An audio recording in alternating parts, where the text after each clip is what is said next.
Seção 4 da gratuidade da justiça. Artigo 198. A pessoa natural ou jurídica, brasileira ou estrangeira, com insuficiência de recursos para pagar as custas, as despesas processuais e os honorários advocatícios, tem direito à gratuidade da justiça, na forma da lei. Parágrafo 1º. A gratuidade da justiça compreende: inciso 1, as taxas e as custas judiciais. Inciso 2, os selos postais. Inciso 3, as despesas com publicação na imprensa oficial, dispensando-se a publicação em outros meios. Inciso 4, a indenização devida à testemunha, que é quando empregada recebera do empregador salário integral, como se em serviço estivesse. Inciso 5. As despesas com a realização de exame de código genético, DNA e de outros exames considerados essenciais. Inciso 6. Os honorários do advogado e do perito e a remuneração do intérprete ou do tradutor nomeado para a apresentação de versão em português de documento redigido em língua estrangeira. Inciso 7. O custo com a elaboração de memória de cálculo, quando exigida, para instauração da execução. Inciso 8. Os depósitos previstos em lei para interposição de recurso, para a propositura de ação e para a prática de outros atos processuais inerentes ao exercício da ampla defesa e do contraditório. Inciso 9. Os emolumentos devidos a notários ou registradores em decorrência de prática de registro, averbação ou qualquer outro ato notarial necessário à efetivação de decisão judicial ou à continuidade de processo judicial no qual o benefício tenha sido concedido. Parágrafo 2º. A concessão de gratuidade não afasta a responsabilidade do beneficiário pelas despesas processuais e pelos honorários advocatícios, decorrentes de sua sucumbência. Parágrafo 3º.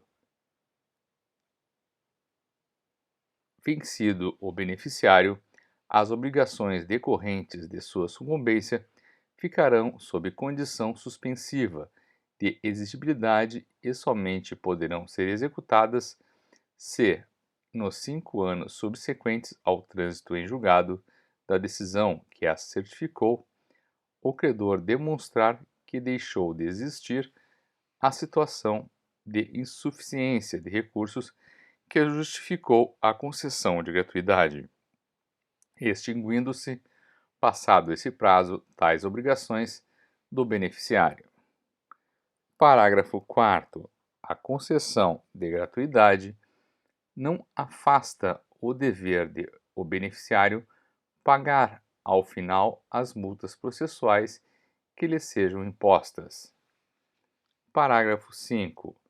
A gratuidade poderá ser concedida em relação a algum ou a todos os atos processuais ou consistir na redução percentual de despesas processuais que o beneficiário tiver de adiantar no curso do procedimento. Parágrafo 6º. Conforme o caso, o juiz poderá conceder direito ao parcelamento de despesas processuais que o beneficiário tiver de adiantar no curso do procedimento. Parágrafo 7º. Aplica-se o disposto no artigo 95, parágrafos 3º a 5º, ao custeio dos emolumentos previstos no parágrafo 1º, inciso 9, do presente artigo, observada a tabela e as condições da lei estadual ou distrital respectiva. Parágrafo 8. Na hipótese do parágrafo 1º, inciso 9, havendo dúvida fundada quanto ao preenchimento atual dos pressupostos para a concessão de gratuidade, o notário ou registrador, após praticar o ato, pode requerer ao juízo competente para decidir questões notariais ou registrais, a revogação total ou parcial do benefício ou a sua substituição pelo parcelamento de que trata o parágrafo 6º desse artigo, caso em que o beneficiário será citado para em 15 dias manifestar-se sobre esse requerimento. Artigo 99. O pedido de gratuidade da Justiça pode ser formulado na petição inicial, na contestação, na petição para ingresso de terceiro no processo ou em recurso. Parágrafo 1º. Se superveniente a primeira manifestação da parte na instância, o pedido poderá ser formulado por petição simples, nos autos do próprio processo, e não suspenderá seu curso. Parágrafo 2º. O juiz somente poderá indeferir o pedido se houver nos autos elementos que evidenciem a falta dos pressupostos legais para a concessão de gratuidade, devendo, antes de indeferir o pedido, determinar a parte a comprovação de preenchimento dos referidos pressupostos. Parágrafo 3º. Presume-se verdadeira a alegação de insuficiência deduzida exclusivamente por pessoa natural. Parágrafo 4º. A assistência do requerente por advogado particular não impede a concessão de gratuidade da Justiça. Parágrafo 5º. Na hipótese do parágrafo 4º, o recurso que verse exclusivamente sobre o valor de honorários de sucumbência fixados em favor do advogado de beneficiário estará sujeito a preparo, salvo seu próprio advogado demonstrar que tem direito à gratuidade. Parágrafo 6º. O direito à gratuidade da Justiça é pessoal, não se estendendo a litisconsorte ou a sucessor do beneficiário, salvo requerimento e deferimento expressos. Parágrafo 7º.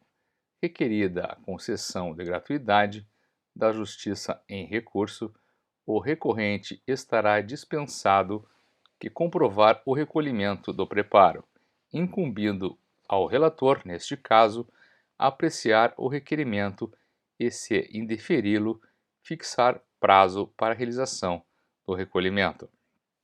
Artigo 100. Deferido o pedido, a parte contrária poderá oferecer impugnação na contestação, na réplica, nas contrarrazões de recurso, ou nos casos de pedido superveniente ou formulado por terceiro, por meio de petição simples, a ser apresentada no prazo de 15 dias, nos autos do próprio processo, sem suspensão de seu curso. Parágrafo único. Revogado o benefício, a parte arcará com as despesas processuais que tiver deixado de adiantar e pagará, em caso de má-fé, até o décuplo de seu valor, a título de multa, que será revertida em benefício da Fazenda Pública Estadual ou Federal e poderá ser inscrita em dívida ativa. Artigo 101. Contra a decisão que indeferir a gratuidade ou a que acolher pedido de sua revogação, caberá agravo de instrumento, exceto quando a questão for resolvida na sentença, contra a qual caberá apelação. Parágrafo 1º. O recorrente estará dispensado do recolhimento de custas até a decisão do relator sobre a questão, preliminarmente ao julgamento do recurso. Parágrafo 2º. Confirmada a denegação ou a revogação da gratuidade, o relator ou o órgão colegiado determinará ao recorrente o recolhimento das custas processuais, no prazo de 5 dias, sob pena de não conhecimento do recurso. Artigo 102. Sobrevindo o trânsito em julgado de decisão que revoga a gratuidade, a parte deverá efetuar o recolhimento de todas as despesas de cujo adiantamento foi dispensada, inclusive as relativas ao recurso interposto, se houver, no prazo fixado pelo juiz, sem prejuízo de aplicação das sanções previstas em lei. Parágrafo único. Não efetuado o recolhimento, o processo será extinto sem resolução de mérito, tratando-se do autor e, nos demais casos, não poderá ser deferida a realização de nenhum ato ou diligência requerida pela parte enquanto não efetuado o depósito. Capítulo 3 dos Procuradores. Artigo 103. A parte será representada em juízo por advogado regularmente inscrito na Ordem dos Advogados do Brasil. Parágrafo único. É lícito a parte postular em causa própria quando tiver habilitação legal. Artigo 104. O advogado não será admitido a postular em juízo sem procuração, salvo para evitar preclusão, decadência ou prescrição, ou para praticar ato considerado urgente. Parágrafo 1º. Nas hipóteses previstas no caput, o advogado deverá, independentemente de caução, exibir a procuração no prazo de 15 dias, prorrogável por igual período, por despacho do juiz. Parágrafo 2º. O ato não ratificado será considerado ineficaz relativamente àquele em cujo nome foi praticado, respondendo o advogado pelas despesas e por perdas e danos. Artigo 105.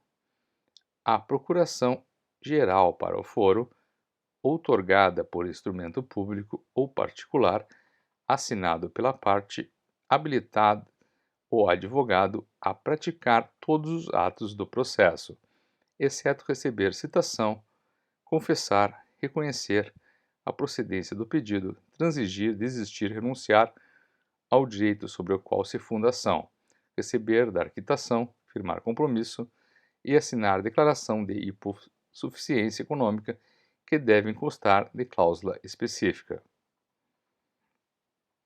Parágrafo 1º. A procuração pode ser assinada digitalmente na forma da lei. Parágrafo 2º. A procuração deverá conter o nome do advogado, seu número de inscrição na Ordem dos Advogados do Brasil e o endereço completo. Parágrafo 3º. Se o outorgado integrar sociedade de advogados, a procuração também deverá conter o nome dessa, seu número de registro na Ordem dos Advogados do Brasil e endereço completo. Parágrafo 4º. Salvo disposição expressa em sentido contrário, constante do próprio instrumento, a procuração outorgada na fase de conhecimento é eficaz para todas as fases do processo, inclusive para cumprimento de sentença. Artigo 106. Quando postular em causa própria, incumbe ao advogado: inciso 1. Declarar na petição inicial ou na contestação o endereço, seu número de inscrição na Ordem dos Advogados do Brasil e o nome da sociedade de advogados da qual participa para o recebimento de intimações. Inciso 2. Comunicar ao juízo qualquer mudança de endereço.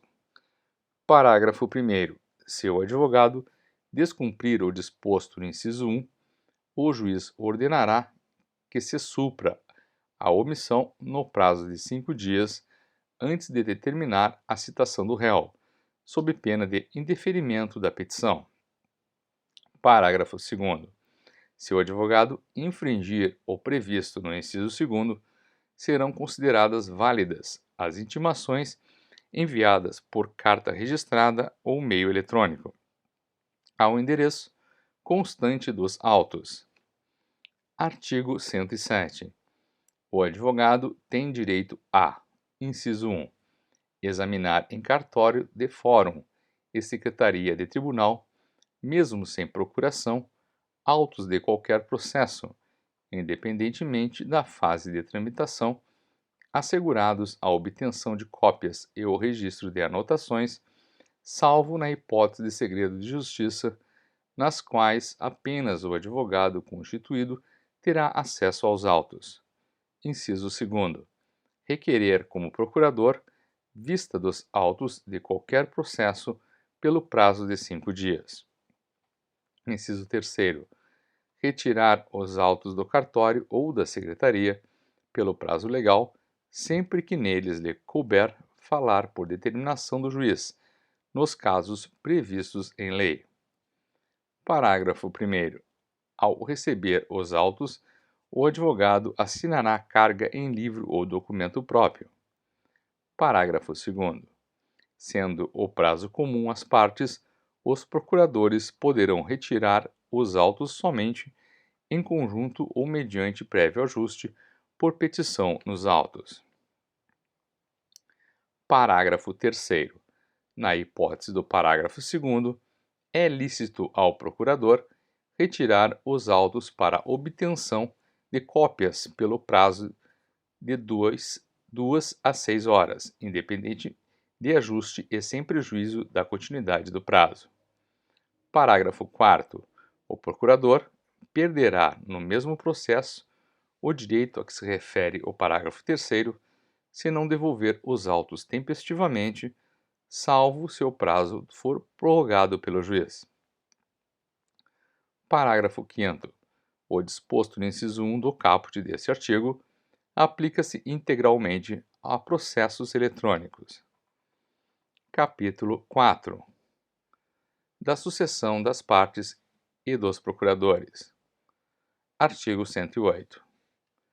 No curso do processo, somente é lícita a sucessão voluntária das partes nos casos expressos em lei. Artigo 109.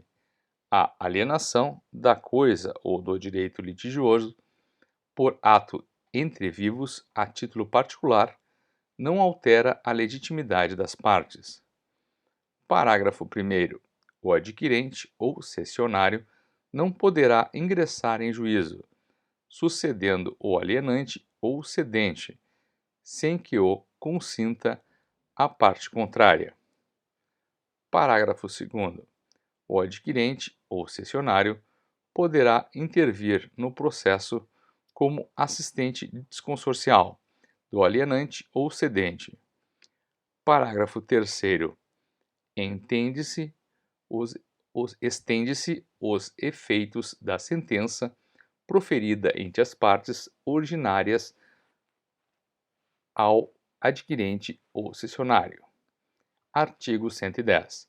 Ocorrendo a morte de qualquer das partes, dar-se-á a sucessão pelo seu espólio ou pelos seus sucessores, observado o disposto no artigo 313, parágrafo 1º e 2º. Artigo 111. A parte que revogar o mandato outorgado a seu advogado constituirá, no mesmo ato, outro que assuma o patrocínio da causa. Parágrafo único. Não sendo constituído novo procurador, no prazo de 15 dias, observar-se-á o disposto no artigo 76. Artigo 112. O advogado poderá renunciar ao mandato a qualquer tempo, provando na forma prevista neste Código que comunicou a renúncia ao mandante, a fim de que este nomeie sucessor. Parágrafo 1º. Durante os 10 dias seguintes, o advogado continuará a representar o mandante desde que necessário para lhe evitar prejuízo. Parágrafo 2º. Dispensa-se a comunicação referida no caput quando a procuração tiver sido outorgada a vários advogados e a parte continuar representada por outro, apesar da renúncia.